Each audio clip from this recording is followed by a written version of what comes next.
Welcome to another Geek Channel 8. This is the history of film and pop culture. This is another one of our Tarzan episodes. This week we'll be talking about the 1999 Disney animated version of Tarzan. Woohoo! Whoop, whoop. I'm Eric. I'm Nat. I'm Rosie. I think it's important to talk about the fact we're talking about the 99 Tarzan in sequence with the other Tarzans. Tarzan Palooza? Would that be a fair assessment? Tarzanageddon?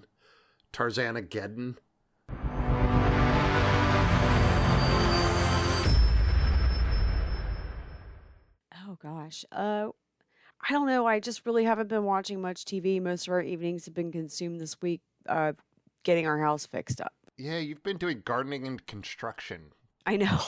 I know we've been mad people, but our house looks so much better and it's operational. So I'm not complaining. Still got to work on the room I'm currently in, but that time will come. We have to. I know up next is fixing the plumbing and figuring out other things with that. But yeah, that's been pretty much it. All of the series that I was watching, I have either they took it off of Netflix or it's off for the summer or they couldn't film any more of it because of COVID. So here we are. Yes, I'm we are recording this in the summer of 2020, just yes. after in the middle of the summer, while COVID is still a thing. Netflix has just pulled a ton of stuff because they always have their mini streamageddons in the summer. Mhm. So, yep, just to give people context as to when we were recording this. Well, But and a lot of the shows are on hold. Like, the production is just dried up, right? like The Walking Dead is on hold. They couldn't even finish the season because of COVID. Ironically, The Walking Dead is on hold. You can't make a show about everybody dying during a period when everybody's dying. I know. What are the odds? And I you can't have them all wearing masks because that'll totally date it. yeah.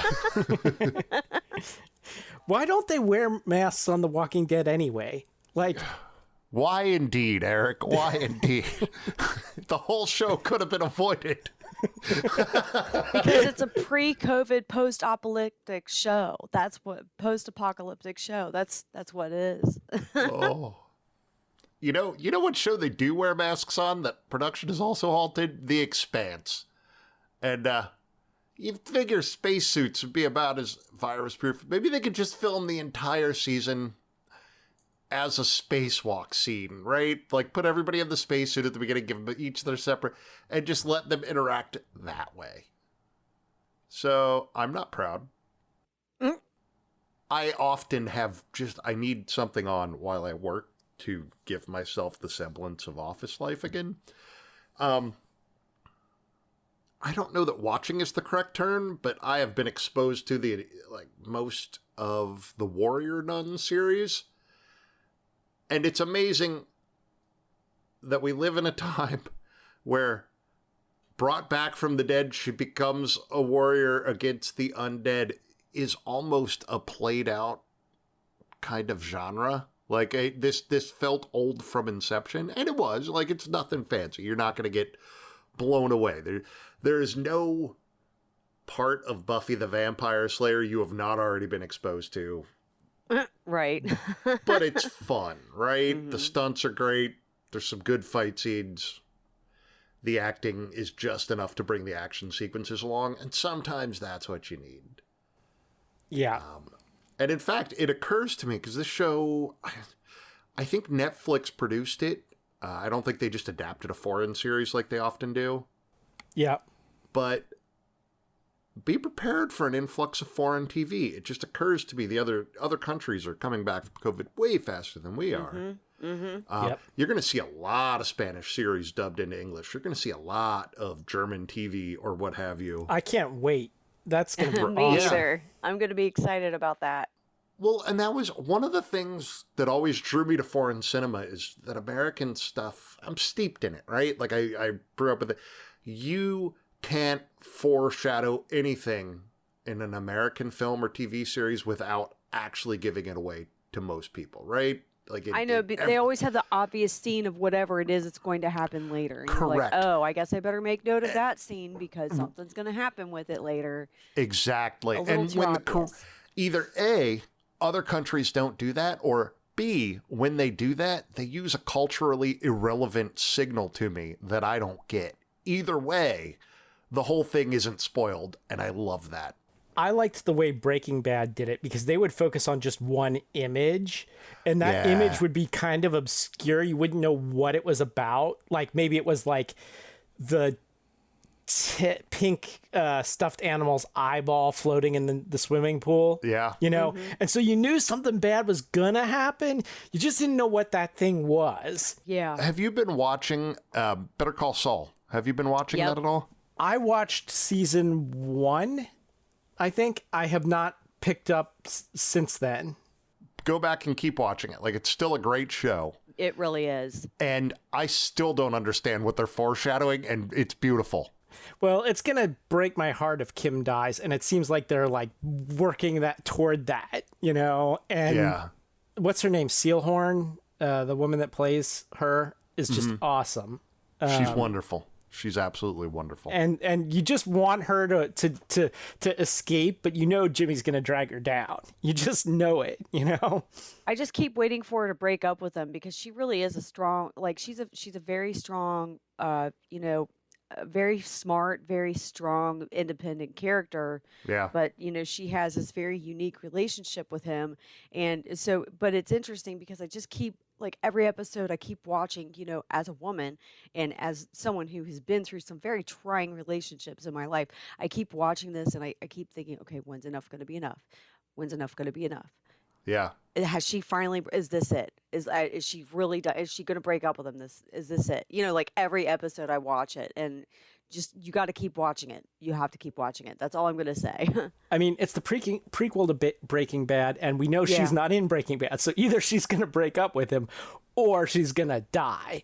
Exactly. And I keep waiting for one of two things to happen. And I'm like, if anything happens to her, I hope to God she like breaks up with him and moves to some fabulous city, opens her own practice, and is successful.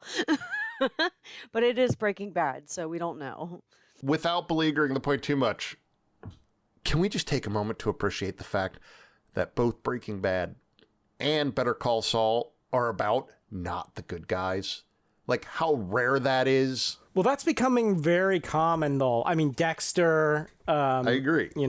I always wanted that. The sad thing is, kind of all the kind of stuff I wanted to see when I was in my 20s is now getting made. We live in the era of streaming. The economics have changed. Like, we're switched. When we were kids, the big money for a TV show was to make it 5 years and go into syndication. Right. The second they realized, and it was well after the turn of the century that they realized the big money, fuck syndication, DVD sales. Yeah. And now streaming is kind of an outgrowth of that. That changed the way they produced TV. When they realized Firefly was the biggest thing they'd ever made, and they have sold more box sets of that than anything previous, right? Mm-hmm. Right. They started having a little bit more leeway in what they put up. The cinema is based on ticket sales, and nobody goes out to see stuff in the movies for a variety of reasons that I don't want to get into right now. But that made the real money to be in either advertising, which is free TV, or subscriptions, which is pay TV and streaming services. And because they have a constant revenue coming in, they have more money to produce their shows. So they're making shows like Game of Thrones, which are better than what you're getting in the movies, these days, because that's just the economics of it. I'm thinking about season 8 of Game of Thrones, and I don't want to disagree with what you're saying, right? Like you're total better may be a strong word now that I've seen the entirety of Game of Thrones, but well, the problem with Game of Thrones season 8 is only the fact that they got ahead of the writer. So they had to then end it without, it'll be interesting to see how the series, the Song of Fire and Ice or whatever it is, how that series ends the way it was naturally scripted to end. yeah. Yeah, I'm looking forward to that. Instead of the way that they're like, oh no, we got to come up with an ending. This is one of the problems that a lot of series have. I was just watching CNN's special series about the 2000s. The first episode, they talk about television. And they were talking about Lost. And Lost was like a hit. Lost was wonderful. Then something happened. What happened was they hadn't planned it to become a hit. So they wanted to end it, and they were under contract to go X number of seasons. I think ABC finally told them they could end it after 10 seasons. So they're like, there was literally a writers meeting or something where they told the network, look, we're running out of flashbacks. We can't keep flashing back forever. Yeah. We're running out of flashbacks. Well, and I remember it felt like the wheels came off that series during the writer's strike. There was a writer's strike that was largely over streaming revenue, right? This was right when this was at its nascency, and these guys felt they deserved a portion of that, but, nothing in the contract from years before had predicted streaming as any kind of revenue source. So there was a big strike. I remember they broke the second season of Lost into halves. Yeah. The first season of Lost was moody and cryptic and foreboding. And it was really this kind of TV I hadn't seen in America before, where they were alluding to things, but you didn't know. You were afraid. You were apprehensive the whole time. I think Twin Peaks did it. Like, for me, Twin Peaks was the show that really started that trend. Sure. Yes. And that's actually, Twin Peaks, The Prisoner, something like that. The Prisoner, yeah. If you go way back, that's another thing that we should talk about sometime, is how, like, in the 60s, like, with all the experimentation, they almost went that way, and then things regressed back to stupid sitcoms in the 70s. But, like, with shows like The Prisoner... But the point I'm getting to, Lost, they did this show that came out the first season... I will recommend to anyone. It was amazing. The second season, they did half of a season. They had it written. Then the writer's strike came in, and they did the second half of the season after the strike concluded. And you could tell. Oh, I stopped watching it. You could tell the formula had been broken. You could tell that they were just simply adding... They were adding confusion for confusion's sake. Yeah, it really made me mad, and I never watched Lost after that. So I've never seen past the first season and a half. You saw the good part. I always like to start these off where we talk about older media that we've consumed within the recent past. For me, it was Live Free or Die Hard, which was really hard to find, and I wanted to watch it 4th of July weekend because that's when it takes place. Is that the one where they drive the police car through the helicopter? That would be the one. Yes. Now, I got to say, I had a love-hate relationship with this particular movie. It was like, I liked that they were not doing the same thing all over again. It wasn't set at Christmas time. It wasn't like a big heist film per se. There was a little bit of that to it, but not really. And it was based off of an article in Wired magazine. One, Justin Long again. I love Justin I just have decided if Justin Long's in a film, I'm going to boycott that film. He annoys the hell out of me. Look, I will take Justin Long over Nicolas Cage any day, because you know what Justin Long doesn't do? He doesn't show up and ruin otherwise great films, which Nicolas Cage does. Okay, but I still want to smack the shit out of him. And then, of course, there was the stupid trope of the hacker in the mom's basement. Of course, it was Kevin Smith this time, but it was still his buddy. That trope. And I want to point out, it was tired then, right? Like, it was already tired when this was made. That was, 15 years ago? Something like that. Yeah. Okay, well, let's get into a movie that has been done. It's been done over and over. You dodged the word great, Eric. Now, hang on just a second. Before we start this time, I know Nat's just going to blast all over this. So you have to wait, Nat. I want to have Rosie take us through this, and then you and I can go through our thoughts on it later. So, Rosie, why don't you start? Okay. Well, first, it seemed to me, of course, it was a very modern Jane. I'm going to go the Jane route. But she was a much more modern, independent Jane. Definitely a period Disney cartoon film was modernized that had the modern day twist. Like every growing up, every Disney princess movie, you could still tell what era it came from, even though it was set in a certain time period. Like, for instance, Cinderella was obviously made in the 50s. You could just tell by the style of animation and everything. But in this case, you could tell because Jane was very independent. She was very smart. She was um, she knew what she was talking about, and this wasn't and it just went kind of a different route because of that. I do like that when they started out, they gave a little backstory about Tarzan, how he ended up on the island in the first place, and how they had the parallel story where the mother ended up being his mom raising him. I thought that was a nice twist to that, and I did watch this film with my older daughter, or with my younger daughter Harmony, and she had seen the film before, but it was just kind of nice to watch that with her and watch her, say, "Oh, I remember that. Oh, I remember that," or "I forgot about that part."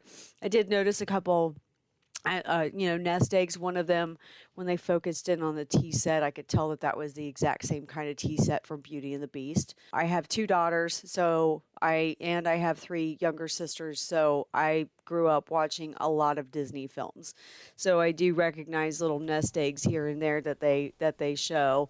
The Easter eggs, yeah. Yeah, little Easter eggs, yeah. I noticed the nod that they made to the 1932 film when she called him Tarzan the Ape Man. I thought that was pretty cool. And they explained like the knife part when he created the knife and started using the knife as a tool. So I will jump in here because I've been reading the book. The knife is an important tool for Tarzan in the book. Mm-hmm. I don't know if I mentioned this in any of our other ones that we've covered, but in the book, mm-hmm. it's his intellect to some degree, but also the fact that he finds a knife that allows him a certain amount of power over all the other jungle animals, because he has a knife and they don't, mm-hmm. they don't know how to use it or whatever. It gives him a little bit of a, pardon the pun, an edge. Anyway, go ahead. Well, yeah, and in the Disney film, he puts two and two together because he sees the rhino like scrape up the tree, and he has this sharp edge, and he's like, like, oh, I see the rhino do this. I wonder if I could do the same thing with this tool. Does the same thing with the tool, and then all of a sudden he's using a knife now. So, which I guess, yes, his intellect, but he also kind of learned from a rhino. Okay. And Clayton is a douche.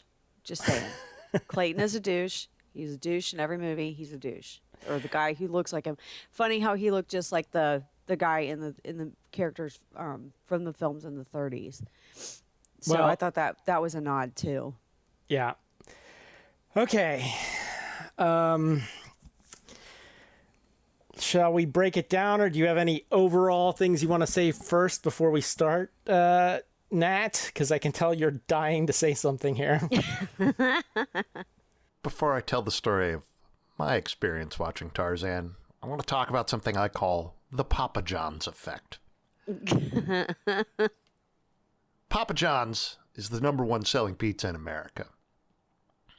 And it's not because it's good. Right. It's because it's the thing everybody can agree on. They have taken pizza, removed anything potentially offensive. The pepperoni is not spicy. The sauce is not spicy. It is not sweet. The bread does not have an herbaceous element to it.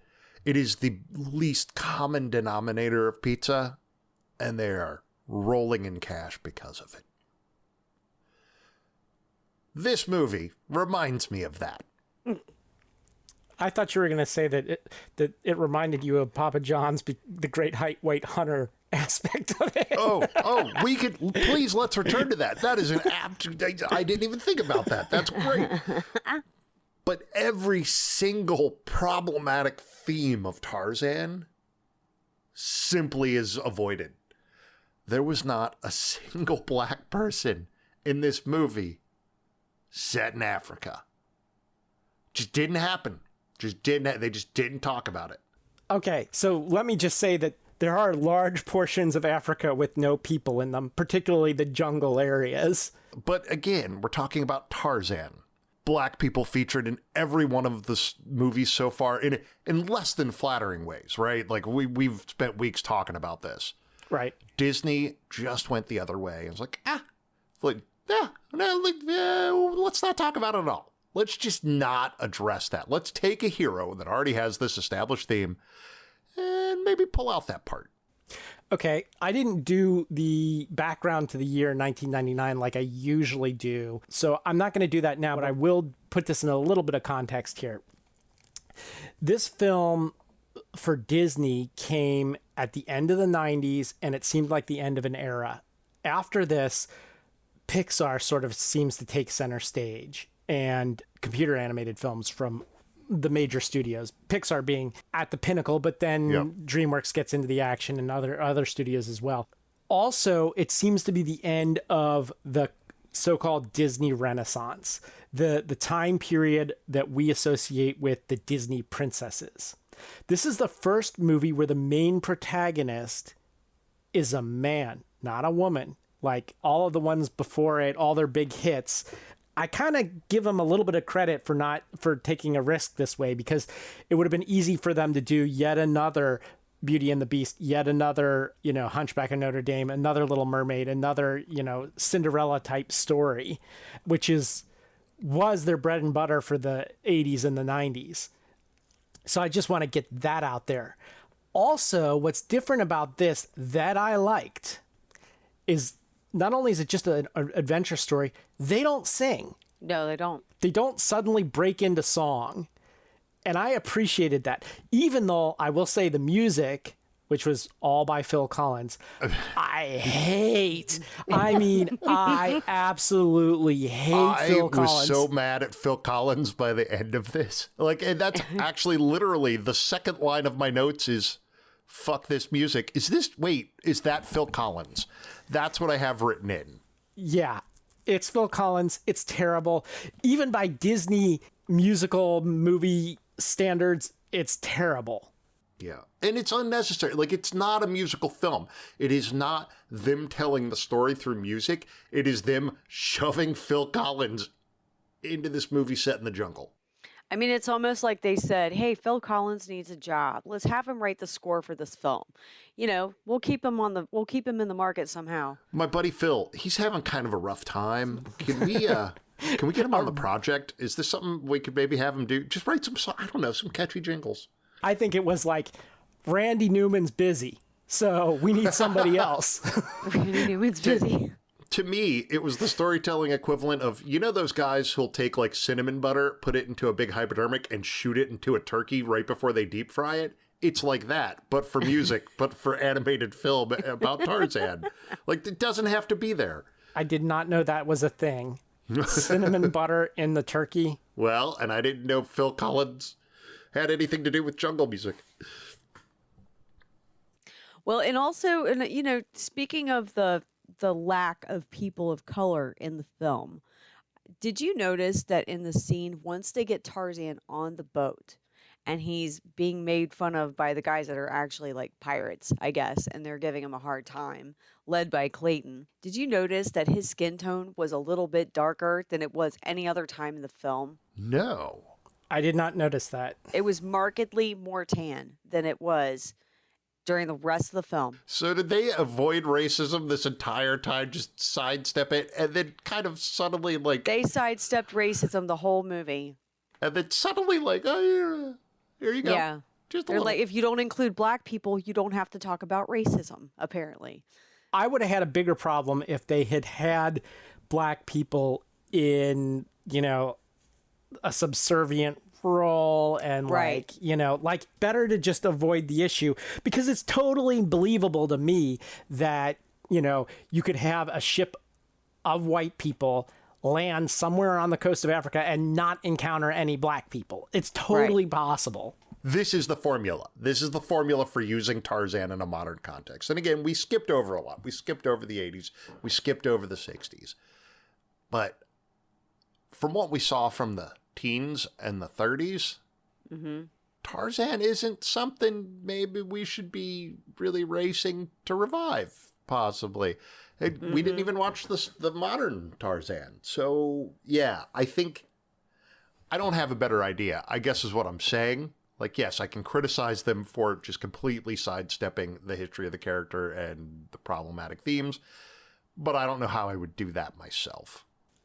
I still think a baby that manages to survive in the wild to adulthood in the jungle is still a fascinating concept. And I'll say that the things I liked about this, besides the no singing, was the animation was still really incredible. Disney's always really good at has always been good at selling animation, going all the way back to their first film, Snow White. The thing I did not like about the way they portrayed Tarzan was the way he surfed the trees. Yeah. Yeah. I found that very annoying, and I'm like, ouch, that would freaking hurt. You can tell rollerblading had already been invented, right? Like freestyle skating was what they were copying, like the little boardwalk. It was definitely a skateboard. Yeah. Yeah. I did notice a few Easter eggs, the tea set being the Beauty and the Beast tea set. I noticed that. Jane. Interesting take on Jane. Is this a heavily used trope these days or not? The like nerdy girl who... The thirsty woman trope? Yeah, no, that happens. Like, after a long series of rapey Tarzans, Jane was the sexual initiator in this. She was the one who kissed Tarzan. Yep, she was. It was voiced by Minnie Driver, right? I think. Was it? Okay. I think so. I'm not sure. Let's get a confirmation on that. Yeah, my brain shut down at Phil Collins. I missed everything else from that point on. Yes, Minnie Driver was Jane Porter. Brian Blessed was in this. I looked at the page the other night, and Brian Blessed was the one that really shocked me. And I don't even remember who he played, but God, I love Brian Blessed. He played Clayton. Okay. And damn it, he was the bad guy. I love Brian Blessed. He should have been the good guy. Glenn Close played Kala, which was Tarzan's mother, gorilla mother. All right, time to get into the pet peeves. There were a couple of them. One that they get shipwrecked, right? In this version of Tarzan, they aren't deliberately put ashore by mutineers. It's like 10 seconds of prologue. Oh no, a storm. Quick, get off the boat. Boom, Tarzan. Then they build this amazing treehouse. Now, there is a treehouse in the Tarzan novel because they spend the night in the trees the first couple of nights or whatever while they're building a cabin just so they can be off the ground and protected from predators until they can build a more proper house. But in this, they build this elaborate treehouse, and they have the giant, what do you call it, the 2-man bandsaw and all this stuff to build this treehouse with. And I'm like, wait, you thought to get that off of your little rowboat? Like, how did they end up with all this stuff to... When we were watching last night, Tracy just looked over at me and said, where did they get furniture? Like, where'd they get the tea set? Dressers. Like, where the hell are the dressers from, right? But just, first of all, operating the giant bandsaw or whatever you call, what do you call those big, long saws that takes two people? The two-man saw, I don't know. Anyway, that saw, I'm like, they show him the father, Lord Greystoke, using that, and I'm just like, one, how do you use that by yourself? But two, where the hell did that come from? You know, and then they use all these tools to build this mansion in the trees, and I'm just like, okay, so that part really bugged me. There were a lot of things, like I mentioned, like we talked about the knife and stuff, that were truer to the book this time than a lot of other things. But one thing that I really didn't like, and it directly contradicts common sense and the novel, is, all right, Tarzan is a kid and he's raised with the kid gorillas, and he grows up and becomes a man. And like in the story, they specifically mention how they would have given up on him if he hadn't already been a year old by the time they found him, because he took so long to mature, and gorillas mature really fast. So they're like, why is he still an infant? Why is he still... But in this, it was just the opposite. His like sister or whatever, his playmate is a like baby gorilla. And then like eventually he's this grown up and like she's still this little baby gorilla. What was her name? Turk. Turk, that's right. Turk annoyed the hell out of me. And she was played by Rosie O'Donnell. Turk annoyed the hell out of me. Let's look at the main thematic difference really quick, if we could, about this film. This wasn't about Tarzan, right? This movie was about the apes. Yeah. Tarzan was amongst them. But the story itself was about the apes. This was daddy issues, right? This was Tarzan dealing with the rejection by his adopted father or not adopted father, or however that... Yeah, this was about the apes interacting with each other, and this was about Jane showing up, and less her reaction to her father. Like, didn't have much to do with that. He was there. He was there. But this was really a movie about the apes using Tarzan as a trope, as something people already knew about to move the ape story forward, right? Right. And at that, it wasn't unclever, like it wasn't unfun. They just pulled one element they knew people would relate to and put it into a movie about apes. And that's fun. There shouldn't be anything wrong with that, except that the character is problematic. And we tell stories like this. We create problems, we create monsters to anthropomorphize problems we have.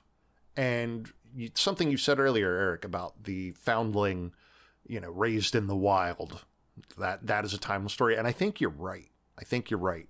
But we don't write those stories anymore because the wild isn't a problem we actually have. It's not a thing we need to personify so that we can defeat it. The foundling story is a tale of a person that comes from the wild.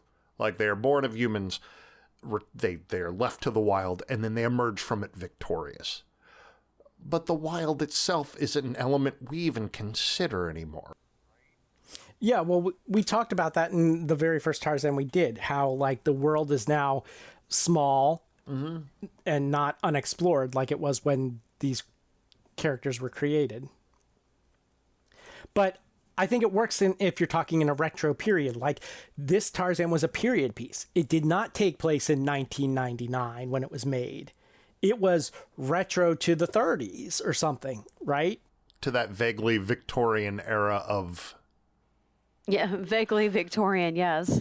They also deftly dodged the entire element of colonialism by being scientists. Oh, we're just here to study gorillas. They just like, oof, we're not here to exploit the natural resources. We're not here to mercilessly oppress the villains. Absolutely were. And you know what? Props for getting white people so right? Like, well, Clayton, here's an interesting thing I wanted, because it ties back to our talk about other stuff with this. The whole plot in this, which isn't in most of the Tarzans that I've seen or heard about. Of course, there's been the ivory plunder, but this one, they wanted to take whole animals. The whole point was to capture these gorillas, which, again, to tie us back to Tiger King, that is a long-running theme. That was a running theme in that Netflix documentary, how valuable jungle animals were alive, to zoos and stuff like that. So it's not something that is completely dead or left back in the Victorian period or the 1930s or whenever. It's still a thing. Yeah, I could see where... the popularity of environmentalism was kind of an underlying theme in that too, where that they were protecting the apes. and they were there, just there to study. And, of course, we find out later that Clayton had an ulterior motive because he just happened to have a ship on the way to take away all of these live animals. And, apparently they tried to take Tarzan too, but that was unsuccessful. Yeah, this movie, secretly just about the apes. And, gaining acceptance from your reluctant father. Those are the two themes. Everything else is just flavor. And, just like a classic Disney film, they always have to add the romantic aspect to it and make things more romantic than they probably really were. At least in this one, they didn't throw in a love story just to throw in a love story like I've seen happen in other Disney films. But, it still happened and it was still kind of corny. That actually raises a really good question. How vital is Jane to the Tarzan story? Is she the central element? Or was that just thrown in to make it a love story? And this, again, I guess I'm asking across the entirety of what we've seen, all of them. Would Tarzan still be Tarzan if there wasn't that tempering element in it? I think that Tarzan, the origin story of Tarzan, which is what we've been watching over and over, requires Jane. She is the go-between between modern society, which he, in a lot of cases, doesn't really care for, and his jungle background. But can you have a Tarzan movie without Jane in it? I think there were many. Yeah. I think it's possible, but you got to pick up the story later. Like you can pick up the story after Jane, but if you like after the divorce, when Tarzan's 45 and he's sitting at home and he's like, I got to get out of the house, so he returns to the jungle. I just mean after he has been westernized a little bit, Yeah. And that westernization it requires Jane. So that's my take on it. Well, and also Jane is his connection to human beings, and when she comes on the scene, which obviously Disney touches on this more. The movies from the 30s didn't even touch it; they took a different aspect to it. But when they touch on it in the Disney film, it's more like he knows he's different. He doesn't know why he's different, and then people show up on to the jungle that look like him, and she's part of that, and he hasn't experienced the opposite sex of his species, and so she's fascinating to him, and that makes him question who he is even more. When you go back to the films in the early 30s, I think the fascination lies in the mindset of what they thought of women back then. Women were accessories. They weren't supposed to have an opinion. They weren't supposed to be sexual. They were playthings. They were there to have babies and raise children and do everything around the house while the man went off and made a living. And also, obviously from the films in the 30s, they thought that women could be bought with things, with material things. So the thought of a woman deciding on her own that she's going to stay in the wild, and continue to live her life and just leave all of these material things that she can supposedly be bought and paid for with behind is just mind blowing. So and still to this day, like, would you leave your creature comforts and go live somewhere completely different? Would you really do that? There is kind of a fascinating aspect to that. And so that's kind of where, where Jane falls in. It's like, there's this exotic man from the wild raised by animals. Would a modern day woman be attracted to that? Would a modern day woman love someone like that so much that she would just like leave her whole entire life and live in trees the rest of her life? Would she do that? It's kind of a fascinating angle to look at least to me.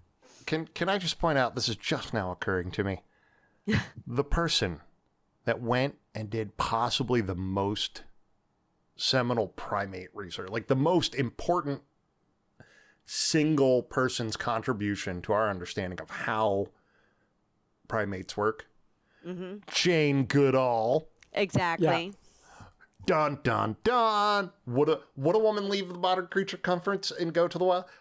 Apparently. You don't have to be named Jane, but man, what a happy coincidence. Right. She found her passion and went with it. Yeah. Well, and think about I want to say, I'm going to guess she went to school in the 40s, maybe the 50s. How much of a pain in the ass does it have to be to get your doctorate as a woman in America at that era? And I'm not saying it must be nice to escape all of the social nonsense and just do really advanced scientific work, but man, it must have been nice to escape like the entire patriarchal overarching structure of academia and just fucking do the most important work that's ever been done on a subject. Right. And to be honest, after dealing with huge caseloads of sexism like that, amongst the educational elite, I'd want to escape to a fucking jungle too. That's all I'm saying. So, yeah, a couple other bits of trivia I found out here while we were talking. I've been looking this up online. It turns out that the model for Tarzan's motion, like through the trees and all that, was supposedly Tony Hawk. Oh, cool. There we go. It was skateboarding. It was skateboarding. But I feel like I'm still mad at Disney, Eric. I think, yeah. Oh, there'll be more opportunity. We're going to do more Disney films. This is not the end all be, and this is by far not the most annoying Disney film. No, it is not. Far more annoying Disney films. This actually falls in the middle of the pack somewhere, in my opinion. But yeah. That's horrific. By the way, if we ever go over The Little Mermaid, I don't even need to watch it. I know that by heart, and I can sing every song in my sleep. My sisters watched that nonstop when we finally had it on VHS growing up. Au poisson. He, ha, ha, ha. Love to cut and to jump. Little fish. First I cut off their heads. It won't hurt because you're dead. And you're certainly lucky you are, for it's going to get hot in the big silver pot for the little le poisson. Au revoir. Yes, I can sing. I love The Little Mermaid. I love the little that's like my favorite of the I've Disney never seen animated. The Little Mermaid. What? I have never seen The Little Mermaid. Oh, it's the best one, man. Yeah. It's I like it because, the prince is Eric, and I mean, there's that. And The Little Mermaid's hot, and she can't talk. Perfect feminist movie right there. Yeah, I know, right? Yeah, anyway, I kid. Yeah, we could I go kid. down that road, but we better not go down that road today. No. Okay. All right. Any last thoughts, Nat? I don't know what kind of suffering Phil Collins has earned for doing this, but I know he's earned some suffering. There's maybe like a 12th circle of hell where you just have to listen to your work over and over again. You just have to hear your own voice for all of eternity and regret it, right? Like, Agreed. Rosie. I don't really have much. I still think Clayton's a douchebag. I'm glad Tarzan and Jane are living happily ever after in the forest, skating the woods like Tony Hawk. Good for them. Why did the dad jump off the boat at the last second? Like, how creepy is it now for you and your new jungle wife to be living with your new jungle wife's father? I don't know. He's cute, and I'm a daddy's girl. So, like, if my dad did that, I'd be like, okay, you can live with us, but you have to live in a separate cottage. Right? There have to be walls. There have to be, like, sound dampening walls. Yeah, this is your corner of the jungle, Dad, and this is our corner of the jungle because, there's some things we don't want you to hear. So there's that. It's the jungle. You're going to hear some things that sound like slapping. Not jungle sounds. They're just wood chopping, all right? Just stay over there. They're different kinds of screams. We'll have to get into that in a future one. If we ever come back to Tarzan, we got to get into the sex angle because it underlies, like, it's not even subtle. Anyway. It's not. Okay. I want to remind everybody that you can tell us how much you hated us or whatever at GC8. That's letter G, letter C, number 8 podcast. All one word, GC8podcast at gmail.com. Be sure to like and subscribe. Give us 4 or 5 stars, whatever the maximum number of stars is in the Infinite iTunes store. stars. Infinite stars. Stars for days. Surrender your stars unto us. So, yeah, we aren't asking for money right now, but we are asking for people to tell everybody about us. And one of the ways people can find us in the iTunes store is if we have good ratings and reviews. So if you like us, please do that. That's the best way you can help the show. And until next time, this is Eric. This is Nat. And this is Rosie. Take care.